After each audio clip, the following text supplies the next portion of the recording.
하나님 주신 말씀 읽겠습니다. 창세기 50장 19절부터 26절까지입니다.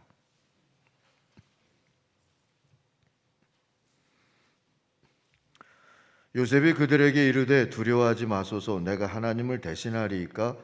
당신들은 나를 해하려 하였으나 하나님은 그것을 선으로 바꾸사 오늘과 같이 많은 백성의 생명을 구원하게 하시려 하셨나니 당신들은 두려워하지 마소서. 내가 당신들과 당신들의 자녀를 기르리이다 하고 그들을 간곡한 말로 위로하였더라.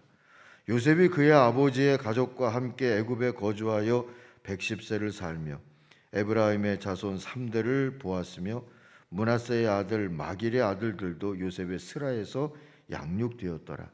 요셉이 그의 형제들에게 이르되 나는 죽을 것이나 하나님이 당신들을 돌보시고 당신들을 이 땅에서 인도하여 내사 아브라함과 이삭과 야곱에게 맹세하신 땅에 이르게 하시리라 하고 요셉이 또 이스라엘 자손에게 맹세시켜 이르기를 하나님이 반드시 당신들을 돌보시리니 당신들은 여기서 내 해골을 메고 올라가겠다 하라 하였더라.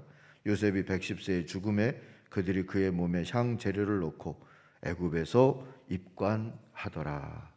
아멘. 창세기의 끝부분을 오늘 읽었습니다. 그러나 어떤 면에서는 다시 시작하는 부분이기도 합니다. 그래서 오늘 말씀의 제목이 하나의 끝 또 하나의 시작이 되었습니다. 오늘 우리의 삶과 통하는 부분이 있습니다. 우리도 건축은 끝났습니다. 그러나 우린 또 시작해야 합니다. 어떤 면에서는 이것이 개혁입니다. 그리고 오늘은 종교개혁 주일이지요. 하나의 마무리가 또 하나의 새롭고 건강한 시작이 되기 위해서는, 다시 말해서 개혁의 교회를 이어가기 위해서는 가장 필요한 게 하나님의 도우심과 하나님의 인도하심입니다. 그리고 그렇다고 믿는 사람들은 마땅히 그 과정에서 기도해야 할 것입니다. 요셉의 끝과 하나님 나라의 새로운 시작을 통해서 우리가 기도를 배우십시다. 그리고 기도 제목을 찾아낼 수 있기를 바랍니다. 우리는 이 시점에서 무엇을 기억해야 하나가 마무리되고 또 하나가 제대로 시작될 수가 있을까요? 첫 번째는 중요한 일을 하게 하소서 하고 기도할 수 있기 바랍니다. 교회의 최종 사역은 무엇일까요? 다음 세대를 세우는 일입니다. 그래서 종교개혁자들도 교육기관을 세우고, 칼빈은 제네바에서, 또 루터도 그 비텐베르크에서 학교나 대학을 세우고 종교교육도 또 세상의 교육도 열심히 하고자 했습니다. 요셉을 보십시오. 그는 신앙 공동체의 최종 사역이 다음 세대를 세우는 일이란 걸 알았던 사람입니다. 두 아들을 자신의 반열에 올려놓고 두 몫의 복을 받았으면 이제 내 할 일은 했다 할 수도 있을 터인데 다시 또 손주를 자기 스라에 두고 양육했다 하지 않습니까? 그러면서 이스라엘 자손 전체에게 하나님 나라의 비전을 심고자 노력했습니다. 자신의 생애 마무리를 출애굽 여정으로 가는 디딤돌로 삼게 한 것입니다. 이런 게 중요한 일을 한 것인데요. 현실 속에서는 종종 중요한 일이 긴급한 일에 밀릴 때가 있습니다. 그래서 우리는 그러지 말자고 다짐하며 늘 그러지 않기 위해 기도해야 합니다. 오래전에 캐나다에 갔을 때 갔기보다 사실 들렸는데요. 거기서 들었던 얘기입니다. 토론토 어느 한인교회는 전용 건물이 없어서 매주 건물을 빌려서 세를 내면서 예배를 하는데, 그 중에도 성도들과 목회자가 함께 어려운 결정을 하나 했답니다. 성전 건축을 위한 저축을 하면서 동시에 눈에 보이지 않는 성전을 위한 투자도 시작했다는 겁니다. 뭘 했냐 하면 장차 교회를 이끌고 나갈 다음 세대를 교육하기 위해서 먼저 교육 지도자 장학금을 신설하고 그걸 실천하고, 그것을 받은 교육자로 하여금 풀타임으로 청빙을 했답니다. 가정과 교회가 함께 미래 세대를 양육할 교육 자료를 만들어서 제공하는데도 이 작은 교회가 헌신을 했대요. 그러면서 아예 보이는 성전을 위한 노력과 보이지 않는 성전을 위한 노력을 동일하게 하기로 선포를 했답니다. 아직 교회당 건물도 없는 이 교회에 어찌 보면 과해 보일 수 있는 이 실천 이야기를 들으면서 우리가 오히려 희망을 느끼게 되는 이유가 무엇이겠습니까? 미래 비전입니다. 염리 아현동이 재개발로 묶이고 우리 본당만 존치가 됐을 때 많은 논의가 있기는 했지만 어쨌든 본당은 리모델링으로 그치고 비전센터를 새로 짓자 결정하면서 다음 세대와 낯선 이웃을 위한 꿈을 품고자 했던 결정은 돌아보면 참 잘한 일이라고 여겨집니다. 당시에 그런 결정을 위해서 애써주신 장로님들과 어르신 재직들에게 감사와 존경의 마음을 표하고 싶습니다. 결과적으로 급한 일보다 중요한 일을 먼저 추구하는 목회 방향을 정하게 된 셈입니다. 그렇다고 모든 일에 긴급한 일보다 중요한 일을 먼저 하면서 살았다고 자부하기는 어렵지만 우리 또한 적어도 건축 때문에 다음 세대 예산이나 투자에 그리 박하지는 않았다 하고는 말할 수 있을 것 같아요. 한 가지 분명한 건 재개발 계획이 한없이 늘어지면서 성령님은 우리를 급한 일보다 중요한 일을 찾도록 인도해 주셨습니다.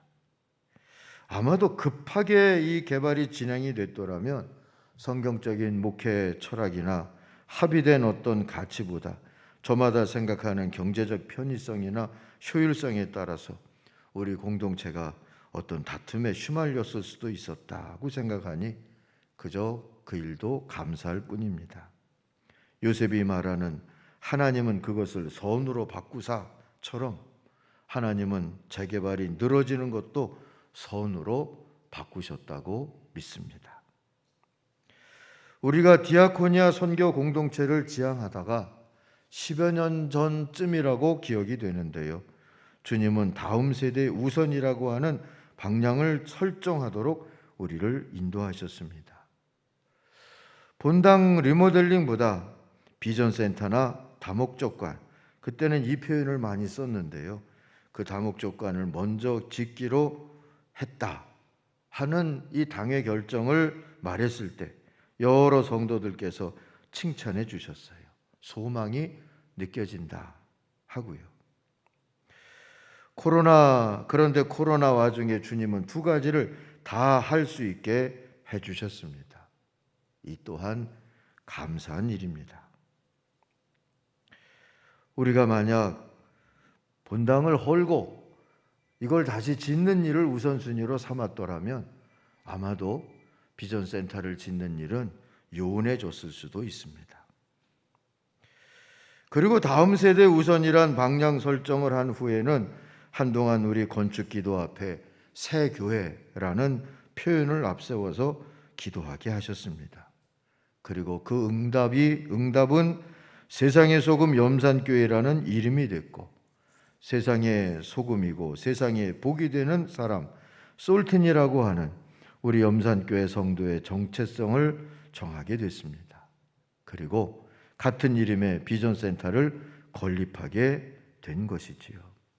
그리고 이제 또 우리는 다음 세대를 세우고 그들과 함께 하나님 나라를 추진하는 일에 이 비전센터가 잘 쓰이도록 기도하기 시작했습니다. 하나님이 다시 또 선하게 인도하실 줄 믿습니다. 중요한 일을 깨닫고 중요한 일을 하며 살 수 있는 그런 교회가 되게 해주십시오. 늘 기도할 수 있기를 바랍니다. 두 번째로 여기서 또 하나의 기도 제목이 나오게 되는데요. 다음 세대를 솔틴으로 세상의 소금이고 세상의 복이 되는 세대로 세워주십시오 하고 우리 기도하십시다. 몇 년 전부터 주일학교를 미래교회와 드림교회로 부르고 있습니다. 성경을 공부하고 신앙을 배우는 학교 차원을 넘어서 하나님의 나라와 솔틴이라고 하는 비전을 가진 세대를 세우는 교회적인 소명을 담은 이름입니다. 미래교회와 드림교회 모든 부서가 지금은 솔틴 리더십 훈련을 통해서 다음 세대를 세상의 소금 같은 사람으로 세우려고 애쓰고 있습니다. 비록 2년 동안 예배 공동체를 이루기 힘든 악조건 속에서 살고 있지만 세상의 복과 평화를 위해서 기도하고 세속적이고 이기적인 그런 세태에 저항하며 하나님의 나라의 임재를 꿈꾸며 사는 솔틴을 세운다 하는 꿈과 훈련 목적을 이루기 위해 모든 부서가 노력하고 있습니다.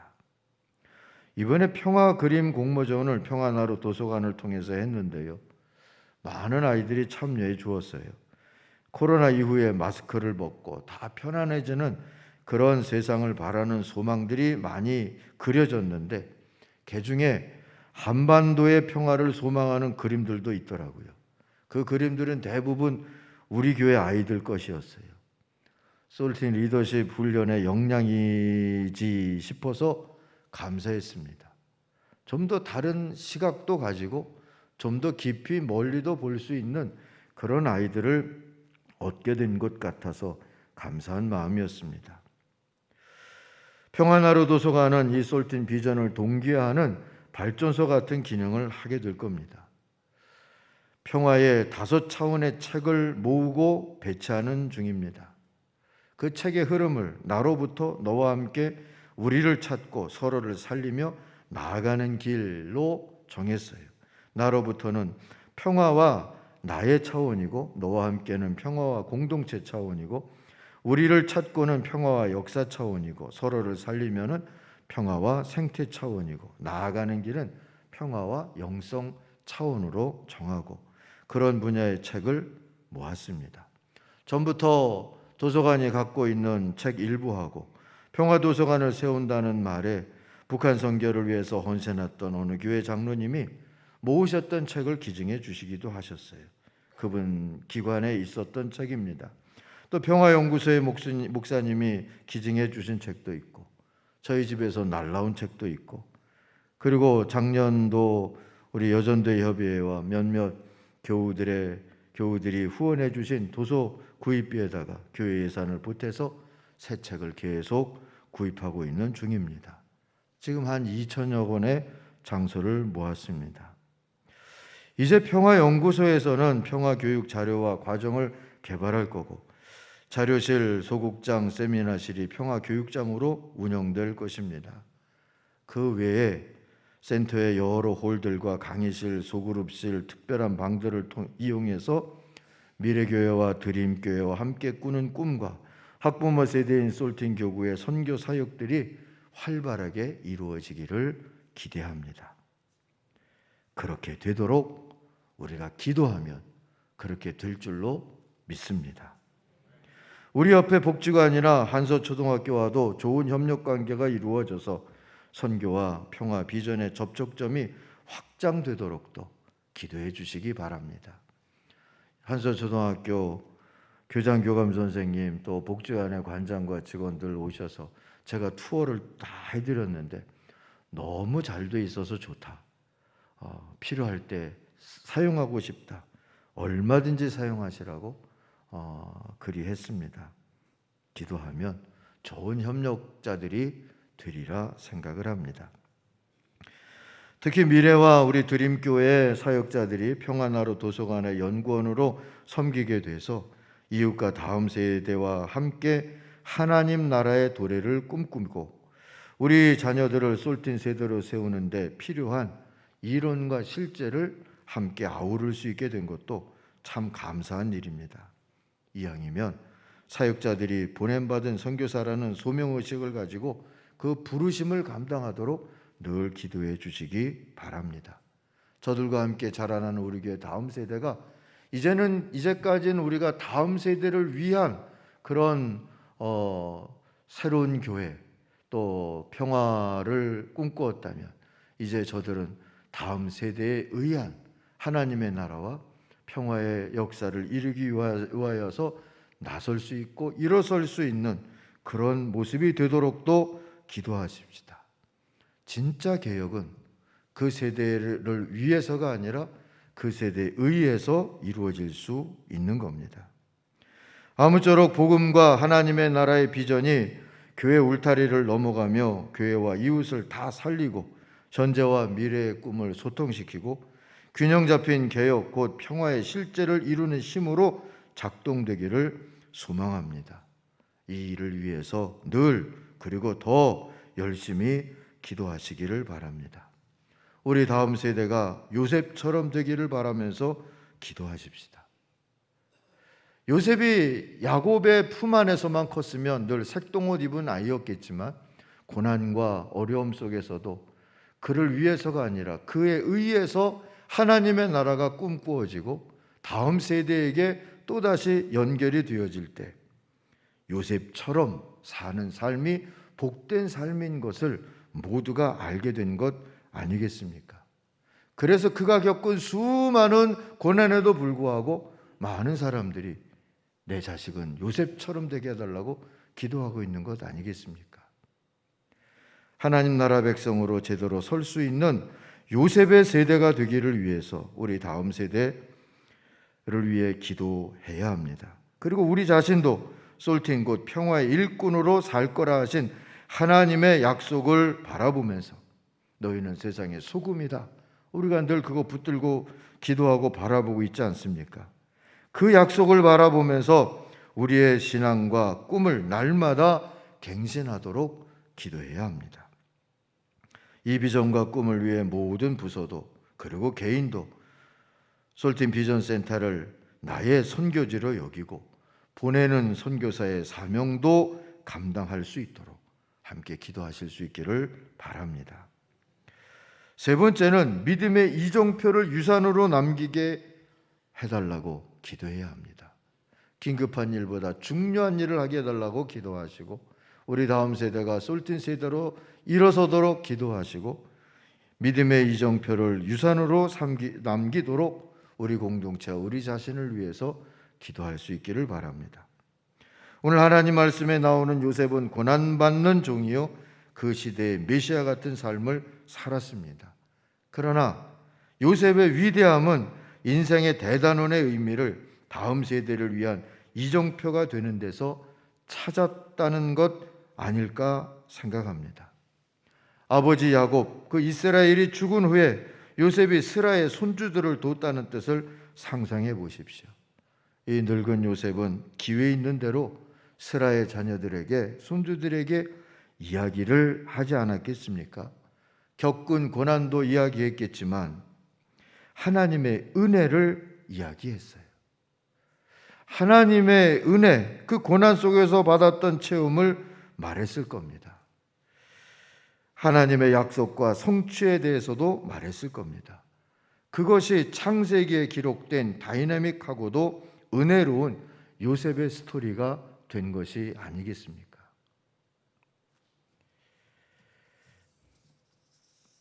그런데 특이한 게 있습니다. 요셉이 남긴 이야기들이 모두 하나님이 주어인 이야기라는 점입니다.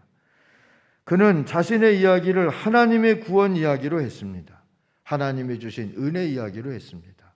보디발의 집에 가서도 하나님의 은혜가 임했다.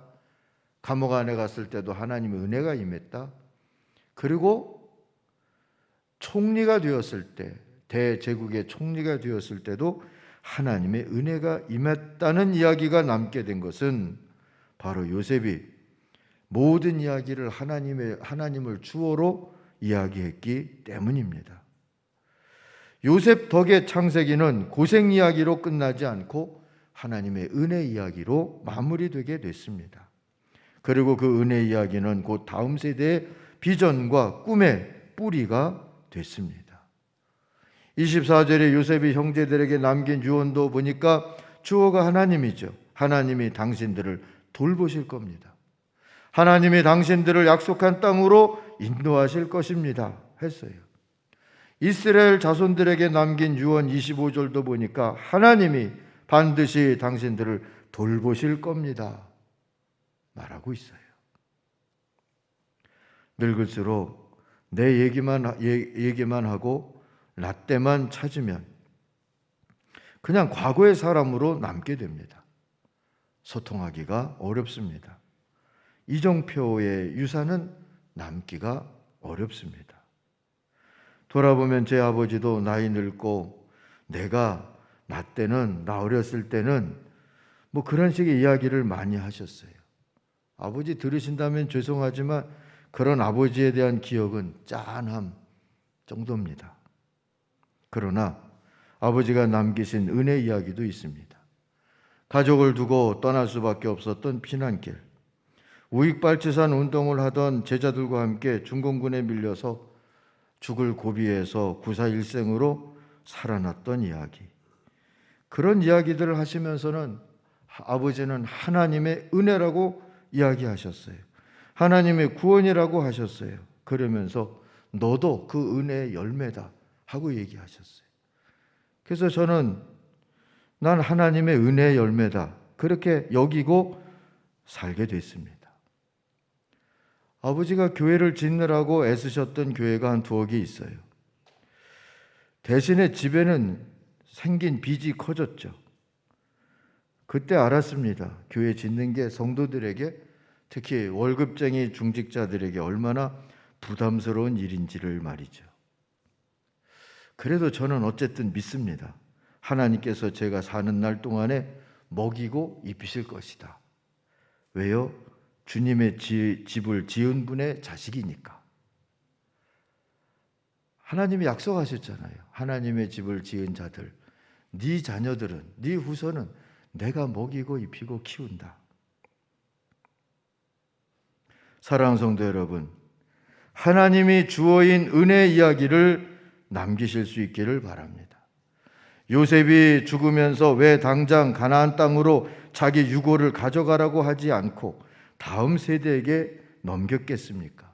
자기 자신은 아버지 야곱이 죽었을 때 장사를 즉시 했어요. 아버지 유고를 메고 가나안 땅에 올라가서 막벨라 굴에 묻었습니다. 그러나 내가 죽으면 즉시 그렇게 말하지 않고 다음 세대의 과제로 주었어요. 그렇게 한 것은 자녀 세대의 가슴에 남아서 믿음이 되고 은혜 이야기가 비전이 될 것을 믿었고 또 그렇게 되기를 기대했기 때문입니다. 다니엘 핑크의 새로운 미래가 온다라는 책을 보니까 기성세대가 미래 세대에게 남겨줘야 할 것은 지식이 아니라 스토리라고, 이야기라고 강조하고 있었어요. 정보나 지식은 머리에 남아서 스펙으로 쓰일 수는 있지만 사람도 세상도 감동시키는 것이 된다고 보장할 수 없다는 것이지요. 삶에 영향력을 주는 것이 되기는 어렵다는 겁니다. 그러나 이야기를 남기면 그건 가슴에 남아서 그 인생과 그 시대를 복되고 선하게 영향력을 끼치고 이끌 수 있다 하는 얘기예요. 유대 격언에 하나님께서 가장 좋아하시는 장소는 가슴이라는 말이 있대요. 미래 세대의 가슴에 남은 사랑과 희생과 믿음 이야기가 많을 때 우리 다음 세대의 삶과 믿음은 풍성하게 될 줄로 믿습니다. 간혹 자식들에게 많은 교육을 못 시켰고 많은 것을 못 물려줬다고 탄식하는 부모들을 봅니다. 실망하지 마시고 자책하지 마십시오. 아직 이야기를 남길 시간은 있습니다. 그게 한의 이야기가 안 되도록 하십시오. 좌절해서 술로 세상을 보내는 아버지의 모습은 가슴에 남기는 하지만 한으로 남습니다. 자식들은 난 저렇게 살지 말아야지 하면서도 또 술로 인생을 망치기가 쉽습니다. 반면에 실패했을지라도 다시 하나님을 의지하고 새벽에 나가 엎드려서 기도하고 뭔가 임시직이라도 찾아서 해보려고 애쓰는 이야기를 부모가 남긴다면, 거기다가 오늘 요셉처럼 하나님의 주어인 은혜 이야기로 자신의 삶을 얘기할 수 있다면 부모는 자녀에게 거룩한 이정표가 될 줄로 믿습니다. 그런 부모의 이야기는 자식의 가슴에 남아서 용기가 되고 소망이 되고 사랑이 됩니다. 믿음이 되고 또 다른 가슴에 불을 지피는 능력 있는 이야기가 될 줄로 믿습니다. 사랑하는 성도 여러분, 이제 건물은 남기게 됐습니다. 진짜 남길 것은 이제부터입니다. 이야기와 꿈이라고 하는, 그리고 하나님 나라의 비전이라고 하는 그런 유산을 남기면서 거룩한 이정표가 되어주는 그런 세대가 되시기를 주의 이름으로 축원합니다. 기도하겠습니다.